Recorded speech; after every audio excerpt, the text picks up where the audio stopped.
শুরুতে জানিয়ে দেব মধ্য সিরিয়ায় ইসরায়েলি হামলায় নিহত অন্তত 14। জানিয়ে দেব প্রথম বিদেশ সফরে বুধবার ইরাকে যাচ্ছেন ডক্টর মাসুদ পেজেশকিয়ান। এদিকে আরও এক দেশ ছেড়ে যাওয়ার সিদ্ধান্ত নিয়েছে মার্কিন সামরিক বাহিনী। সর্বশেষ জানিয়ে দেব ইমরান খানের মুক্তির দাবিতে পাকিস্তানে বিক্ষোভ সমাবেশ। মধ্য সিরিয়ায় ইসরায়েলি হামলায় নিহত 14। সিরিয়ার মধ্যাঞ্চলে ইসরায়েলি ক্ষেপণাস্ত্র হামলায় 4 সেনাসহ অন্তত 14 জন নিহত হয়েছেন। আহত হয়েছেন কমপক্ষে 43 জন। সিরিয়ার সরকারি বার্তা সংস্থা সানা জানিয়েছে, রাত 11:30টার দিকে সিরিয়ায় বেশ কয়েকটি এলাকায় হামলা চালিয়েছে ইসরায়েলি বাহিনী। হামলায় হামা প্রদেশের একটি মহাসড়ক ক্ষতিগ্রস্ত হয়েছে। বেশ কয়েকটি ভবনে আগুন ধরে গেছে। এছাড়া পশ্চিম হামাস প্রদেশে মেসাফ শহরের একটি বৈজ্ঞানিক গবেষণা কেন্দ্রে হামলা চালানো হয়েছে। কাতার ভিত্তিক সংবাদ মাধ্যম আল জাজিরা এই খবর জানিয়েছেন। এছাড়া সিরিয়ায় অস্ত্র তৈরির একটি কারখানায়ও হামলা চালানো হয়েছে। ওই কারখানায় ইরানি মিলিশিয়া এবং বিশেষজ্ঞরা কাজ করতেন। উপকূলীয় শহর টারসুসের আশপাশে হামলার খবর দিয়েছে স্থানীয় সংবাদ মাধ্যম।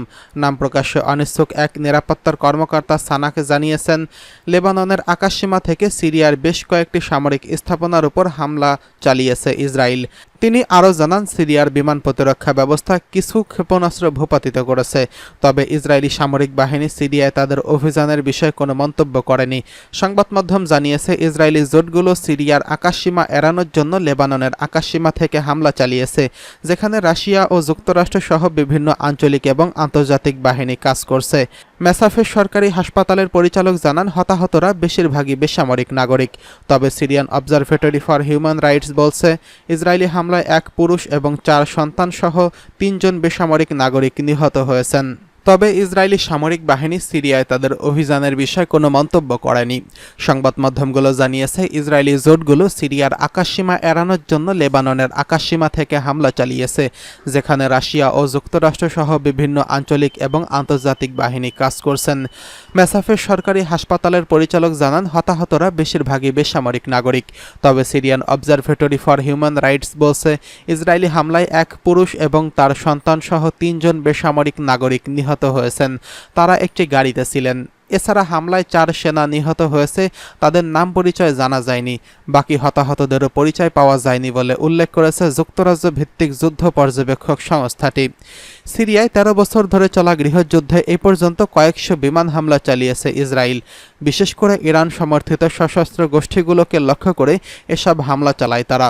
2011 সালে সিরিয়ায় গৃহযুদ্ধ শুরু হয় এবং গত 7 অক্টোবর থেকে গাজায় নির্বিচারে হামলা চালিয়ে আসছে ইসরায়েল। তখন থেকে সিরিয়ায়ও ইসরায়েলি বিমান হামলা তীব্র হয়েছে। এদিকে প্রথম বিদেশ সফরে বুধবার ইরাকে যাবেন ডক্টর পেজেশকিয়ান। ইসলামী প্রজাতন্ত্র ইরানের প্রেসিডেন্ট ডক্টর মাসুদ পেজেশকিয়ান আগামী বুধবার প্রতিবেশী ইরাক সফরে যাবেন। গত জুলাই মাসে প্রেসিডেন্ট হিসেবে দায়িত্ব নেওয়ার পর এটি তার প্রথম বিদেশ সফর হতে যাচ্ছেন। ইরাক সফরের সময় একটি উচ্চ পর্যায়ের প্রতিনিধি দলের নেতৃত্ব দেবেন পেজেশকিয়ান। সফরকালে ইরাকের সিনিয়র কর্মকর্তাদের সঙ্গে তার আলোচনা হওয়ার কথা রয়েছে। ইরাকের প্রধানমন্ত্রী মোহাম্মদ শিয়া আল সুদানির আমন্ত্রণে প্রেসিডেন্ট পেজেশকিয়ান বাগদাদ সফরে যাচ্ছেন বলে বাগদাদে ইরানের রাষ্ট্রদূত মোহাম্মদ কাজেম আলী সাদেক গত মাসের শেষ দিকে বার্তা সংস্থা ইরানাকে দেওয়া এক সাক্ষাৎকারে জানিয়েছিলেন। ইরানি রাষ্ট্রদূত আরও বলছেন, সফরের সময় 2 দেশ দ্বিপাক্ষিক সহযোগিতার উপর নিরাপত্তা চুক্তি সই করবে। ইরানের রাষ্ট্রদূত আশা করেন, প্রেসিডেন্ট পেজেশকিয়ান বাগদাদ সফর করার কারণে 2 দেশের রাজনৈতিক এবং অর্থনৈতিক সাংস্কৃতিক সম্পর্ক আরও সম্প্রসারিত হবে। এর আগে পেজেশকিয়ান বারবার ঘোষণা করছেন, তার প্রশাসন প্রতিবেশী দেশগুলোর সঙ্গে সম্পর্ক জোরদারকে অগ্রাধিকার দেবে। এদিকে আরও এক দেশ ছেড়ে যাচ্ছে মার্কিন সামরিক বাহিনী। আরও এক দেশ থেকে সেনা সরিয়ে নেওয়ার সিদ্ধান্ত নিয়েছে যুক্তরাজ্য। এই নিয়ে মধ্যপ্রাচ্যে ওই দেশটির মধ্যস্থকারীদের সঙ্গে চূড়ান্ত আলোচনা শেষ করেছে ওয়াশিংটন। আন্তর্জাতিক বিভিন্ন সংবাদ মাধ্যমের বরাতে জানা গেছে, দখলদার বাহিনী হিসেবে আরও একটি দেশ ছাড়তে বাধ্য হচ্ছে যুক্তরাষ্ট্র। 2 দশক পর এবার ইরাক ছাড়তে হচ্ছে মার্কিন বাহিনীকে। এই দীর্ঘ সময় একটুও শান্তিতে থাকতে পারেনি তারা। ইরানের প্রক্সিদের একের পর এক হামলায় তটস্থ ছিল মার্কিন বাহিনী। অস্থির ইরাকও তাদের জন্য হয়ে উঠেছিল মরণফাঁদ। তাই ইরাক ছাড়া সবকিছু চূড়ান্ত করে ফেলেছে মার্কিন বাহিনী। বার্তা সংস্থা রয়টার্স বলছে, আলোচনা চূড়ান্ত হলে ওয়াশিংটন ও বাগদাদের নেতাদের আনুষ্ঠানিক ঘোষণা বাকি। একজন মার্কিন কর্মকর্তা বলেছেন, কখন সেই ঘোষণা দেওয়া হবে এখন সেটাই প্রশ্ন। চুক্তি অনুযায়ী 2025 সালের সেপ্টেম্বর নাগাদ ইরাক ছাড়বে কয়েকশো মার্কিন সেনা, বাকিরা 2026 সালের শেষ নাগাদ ইরাকের মাটি ছেড়ে যাবে।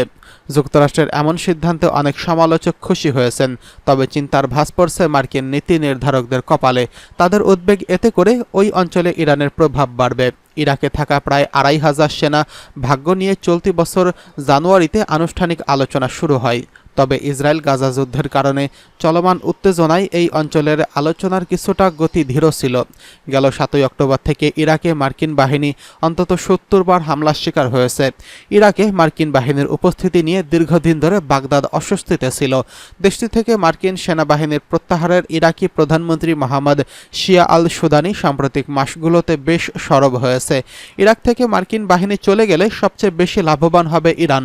দীর্ঘদিন ধরেই ইরাক থেকে মার্কিন বাহিনী উৎখাতের নানা কৌশল অবলম্বন করে আসছিল তেহরান। এবার সফল হতে যাচ্ছে দেশটি। বিশ্লেষকরা বলছেন, ইরাক থেকে মার্কিন বাহিনী প্রত্যাহার করে নেওয়া হলে এই অঞ্চল ভারসাম্যহীন হয়ে পড়বে। শক্তিশালী দেশগুলো নিজের স্বার্থে ইরাকে হামলা চালাতে পারে, যা সাম্প্রতিক নজির গত সোমবারে ইরাকে তুরস্কের হামলা।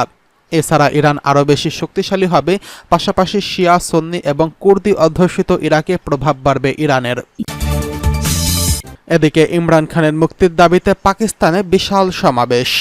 পাকিস্তানের সাবেক প্রধানমন্ত্রী ইমরান খান কারাগার থেকে মুক্তি দিতে 2 সপ্তাহের মধ্যে সময় বেঁধে দিয়েছে তার দল পাকিস্তান তেহরিক ই ইনসাফ পিটিআই। অন্যথায় শুধু ইসলামাবাদ নয়, পাঞ্জাবের মতো বড় শহরগুলোতেও তীব্র আন্দোলন ছড়িয়ে পড়বে বলে হুমকি দিয়েছেন তারা।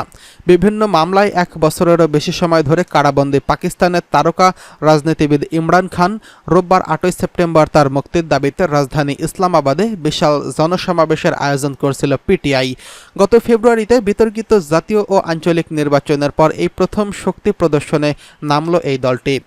যদিও কঠোর নিরাপত্তা ব্যবস্থা জারি করে ইসলামাবাদে প্রবেশের বেশ কয়েকটি পথ আগেই বন্ধ করে দিয়েছিল জেলা প্রশাসন, তবুও সব বাধা পেরিয়ে রাজধানীর সমাবেশে অংশ নেন হাজার হাজার মানুষ। সোশ্যাল মিডিয়ায় ছড়িয়ে পড়া ছবি ও ভিডিওতে দেখা যায় দেশটির বিভিন্ন অংশ থেকে দল বেঁধে রাজধানী অভিমুখে চলছেন ইমরান খানের সমর্থকরা। সমাবেশের উদ্বোধনী বক্তৃতায় পিটিআই প্রতিষ্ঠাতার ঘনিষ্ঠ সহযোগী হামদাদ আজহার বলেন, ইমরান খান মুক্তি না পাওয়া পর্যন্ত আমরা বিশ্রাম নেব না। জনতার উদ্দেশ্যে ভাষণে খাইবার পাখতুনখোয়ার মুখ্যমন্ত্রী আলী আমিন গন্ডাপুর ঘোষণা দেন, তাদের নেতাকে 2 সপ্তাহের মধ্যে মুক্তি না দিলে দেশ জুড়ে তীব্র আন্দোলন শুরু করা হবে। সমাবেশে ভাষণে একই হুঁশিয়ারি দেন পিটিআই নেতা শের আফজাল মারওয়াত। তিনি জানান, ইমরান খানের মুক্তি এবং আইনি শাসন প্রতিষ্ঠার জন্য শিগগিরই পাঞ্জাবে সমাবেশ করবেন তারা। আফজাল বলেন, আমরা 1 সপ্তাহের মধ্যে